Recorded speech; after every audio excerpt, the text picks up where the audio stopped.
What's going on, everybody? Welcome into the Packers Report. It's been a busy week, not as busy as some other teams, but still, the Packers have done a couple of things, but could they have a bigger move ahead of them?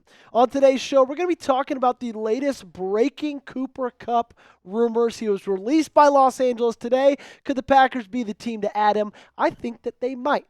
Before we talk about Cooper Kupp, let's just give you a quick little rundown on Packers free agency so far. Isaiah McDuffie, Brandon McManus, those moves were made late last week. Re-signing both of them, $8 million extension, $15.3 million deal. Aaron Banks, Nate Hobbs, both of those moves were made on Monday. Banks, offensive guard, 4 years, $77 million. Nate Hobbs, cornerback, 4 years, $48 million. Since those two moves, the Packers have been silent, but I got a feeling they might make some noise in just a little bit. Let's talk about this sub battle, okay? Because we were tied with Bears Now yesterday, and unfortunately we didn't give our best effort. And now Bears Now is back in the lead. So to help me out to take down our Bears channel, do me one massive favor. Hit that sub button. It's free. Doesn't cost you a dime. All you get is the best coverage right here on YouTube for your Green Bay Packers. Daily videos, anything you could ever want. And also, let's take down our Bears channel. Who doesn't hate the Bears? I do. Help me out. Hit that sub button. Alrighty, Ari Mirov. And Ari, I'm sorry if I'm not pronouncing your last name right. I'm just going to call you Ari from here on out. He tweeted this about a little less than an hour ago. 1:03 p.m., the Rams are officially releasing Cooper Kupp. He quickly followed that tweet up 6 minutes later saying the Packers are among several teams who have been eyeing Cooper Kupp, waiting for him to be released. So there you have it, ladies and gentlemen. Breaking rumors on Cooper Kupp straight from Ari saying the Packers by name are among several teams who have been eyeing Cooper Kupp. He didn't mention anybody else. Green Bay is the only team that he mentioned. And I think it's for a good reason, okay? Because if you look at this wide receiver room as it sits right now, right? You got Jaden Reed, Romeo Doubs, Christian Watson, and Christian Watson's going to start this season on the IR, okay? So you're really just looking at Jaden Reed, Romeo Doubs, and maybe Dontavian Wicks, right? Those are three players who, sure, you love them. You think they're good players. Do they drop the ball at times? Yes, of course, they make their mistakes. But are we confident in any of those guys to go out there week one and just take over a game? Just dominate a game? Be a wide receiver one for this guy who you believe is your franchise quarterback with Jordan Love? Josh Jacobs said it best over this past Super Bowl media week. He said this team still needs a wide receiver one. That's coming from the running back himself. It's obvious. Okay, we've known this is a need since the very end of the season. Honestly, probably halfway through the season, it was rearing its ugly head. Okay? This team needs a number one wide receiver, and now they might be in the market for one. So what say you guys? Should the Packers try to land Cooper Kupp? Should they sign him? I want to hear what you guys have to say. I think yes, but y'all let me know. Yes or no? Let me know in the comment section down below. So I think Kupp would fit perfectly. I think he would fit right into this offense, not only because, like I just mentioned, you need a wide receiver one, but also because, this offense isn't designed for one wide receiver to take over the entirety of a game, right? You have Josh Jacobs. You have Tucker Kraft. You have all those other receivers that we just talked about looking at that depth chart. But you know what about them? They're all wide receiver twos, right? But you still have a ton of options. Matt LaFleur, this offense is never going to be one of those who just runs solely through a wide receiver quarterback connection.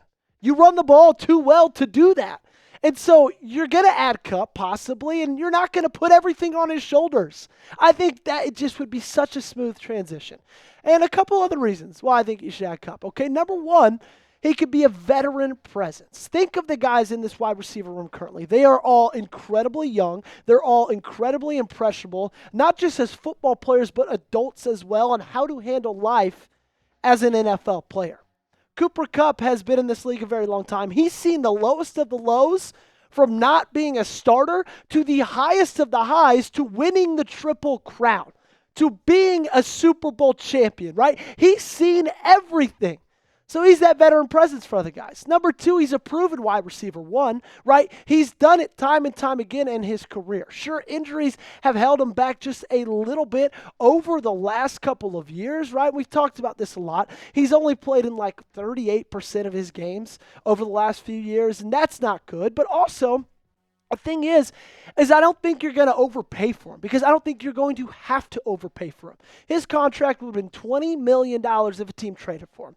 Obviously, they had zero trade suitors, so they ended up cutting him, meaning people weren't willing to take on that cost, meaning he's going to be a reduced rate, probably somewhere around $17 million.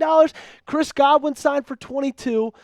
We had, who was it yesterday? Just signed for 11 with the Chiefs. It's like, I feel like he's going to be, it was Hollywood Brown, signed for 11 with the Chiefs. Chris Godwin signed for 22 with Tampa Bay. I think he's going to be somewhere right in the middle, probably around $16 or $17 million. And when you look at the Packers' biggest needs, pass rusher, wide receiver, cornerback, they haven't really filled any of them so far in free agency. They haven't made a move at pass rusher. They might, though. We've actually heard some rumors about Dante Fowler Jr. They might make a move at pass rusher. They haven't yet. They might make a move at wide receiver. They haven't yet. Cornerback, they have made a move, but it's not necessarily the move you've wanted to make because you still kind of need an outside cornerback. So far, you've really only checked off one of those. And that's like half a check mark with what you've added in Nate Hobbs. I think Nate Hobbs is going to be phenomenal. I think he's going to be incredibly useful. I still don't think Nate Hobbs is a outside cornerback. I think he's a slot. I think he can sometimes even be a safety. I think you can use him a little bit like a Swiss Army knife, but he's not an outside corner. So if you look at the needs, pass rusher, wide receiver, cornerback, you haven't checked off really any of them. Okay, and you've also lost some guys as well in that cornerback room. Eric Stokes signing with the Las Vegas Raiders. Now, I know Eric Stokes didn't end up being everything that first-round pick grade might have cracked him up to be, but still, that's a presence in that cornerback room that's been here for a long time that knows the Jeff Hafley system that's no longer there. TJ Slayton, again, not a guy that's going to be a household name, but he started 34 games in the last 2 seasons. He's gone.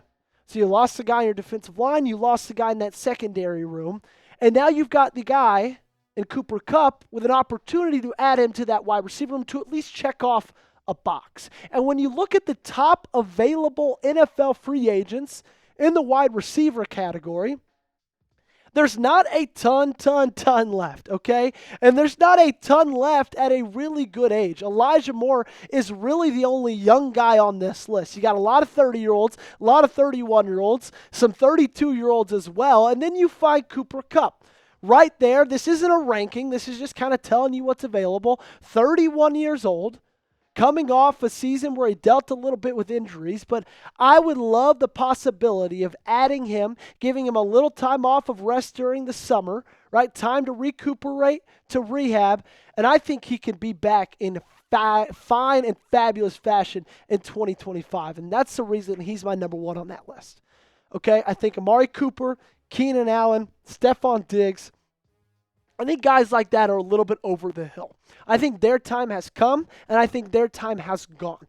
I don't feel the same way about Cooper Kupp. And let me remind you guys, I'm not asking this team to add Cooper Kupp, throw the ball to him 40 times a game. I'm not asking this team to add Cooper Kupp and expecting him to give me a year of 1,300 yards and 14 touchdowns. No, I'm not doing that. But we all know in this offense, Josh Jacobs, with how this team runs, is going to be our number one option. And so I love Cooper Kupp as a number 2. And then you got guys like Tucker Kraft to be your number 3, Romeo Doubs to be your number 4, Jaden Reed to be your number 5, Christian Watson when he's back to be after Kupp, right? But if you add Kupp in right now, you add a different wrinkle to this offense that you didn't have this past year. You did not have a Cooper Kupp on this team, and I think that's something that may have hurt you. Okay, tell me in the comment section down below, name a wide receiver you want the Packers to sign. It can be anybody from that list we just showed you. It can be somebody random you're totally thinking about. Just let me know your answer in the comment section. And as always, thanks so much for watching. This is the place to be for the best news, best rumors, best coverage of the Green Bay Packers right here on YouTube. Help us get to 2,000 subs. We're incredibly close. We can't do it without your help. So if you haven't already, hit that sub button.